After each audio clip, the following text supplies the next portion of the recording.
everyone, we are in Photoshop. So we will find the designs here. We have to explore the shapes designs as well. Keep editing the different pictures. Let's generate another shape. We are going to find a shape there.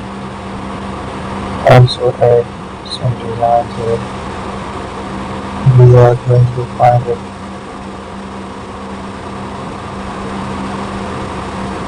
Use the shapes here. Explore the changes. So keep making the designs.